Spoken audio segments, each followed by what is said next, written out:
الحمد لله رب العالمين والعاقبة للمتقين والصلاة والسلام على رسوله الكريم أما بعد وأعوذ بالله من الشيطان الرجيم بسم الله الرحمن الرحيم الصلاة والسلام عليك يا رسول الله الصلاة والسلام عليك يا حبيب الله وعلى آلك وأصحابك يا نور من نور الله صلى الله تعالى عليه وآله وسلم۔ آج کے اس بیان میں ماں باپ کے حقوق کے متعلق گفتگو ہوگی۔ ہر مرد و عورت پر اپنے ماں باپ کے حقوق کو ادا کرنا فرض ہے۔ خاص کر چند حقوق کا تو بہت ہی خاص طور سے دھیان رکھنا بہت ضروری ہے۔ وہ کیا ہیں؟ ہرگز اپنے کسی قول و فعل سے ماں باپ کو کسی قسم کی کوئی تکلیف نہ دے۔ اگرچہ ماں باپ اولاد پر کچھ زیادتی بھی کرے مگر پھر بھی اولاد پر فرض ہے کہ وہ ہرگز کبھی بھی اور کسی حال میں ماں باپ کا دل نہ دکھائے۔ اپنی ہر بات اور اپنے ہر عمل سے ماں باپ کی تعظیم و تکریم کرے اور ہمیشہ ان کی حرمت و عزت کا خیال رکھے۔ ہر جائز کاموں میں ماں باپ کے حکموں کی فرما برداری کرے۔ اگر ماں باپ کو کوئی بھی حاجت ہو تو جان و مال سے ان کی خدمت کرے۔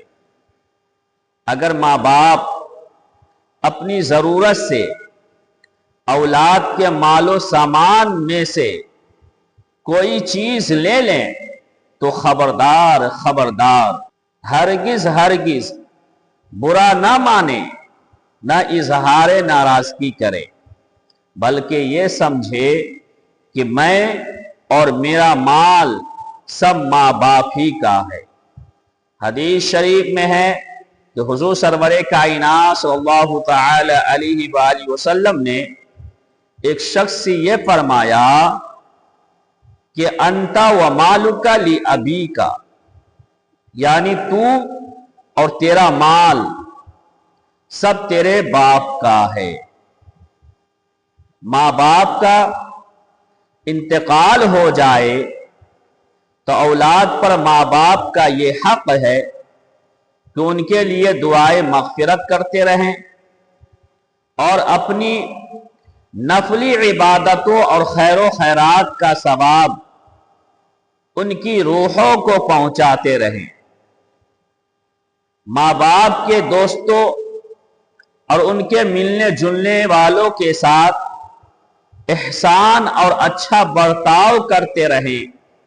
ماں باپ کے ذمہ جو قرض ہو اس کو ادا کرے، یا جن کاموں کی وہ وصیت کر گئے ہوں ان کی وصیتوں پر عمل کرے۔ جن کاموں سے زندگی میں ماں باپ کو تکلیف ہوا کرتی تھی ان کی وفات کے بعد بھی ان کاموں کو نہ کرے، اس سے ان کی روحوں کو تکلیف پہنچے گی۔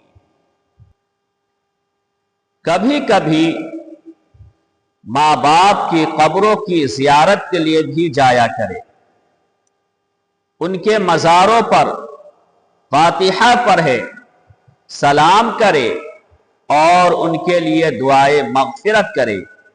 اس سے ماں باپ کی ارواح کو خوشی ہوگی اور فاتحہ کا ثواب فرشتے نور کی تھالیوں میں رکھ کر ان کے سامنے پیش کریں گے اور ماں باپ خوش ہو کر اپنے بیٹے بیٹیوں کو دعائیں دیں گے۔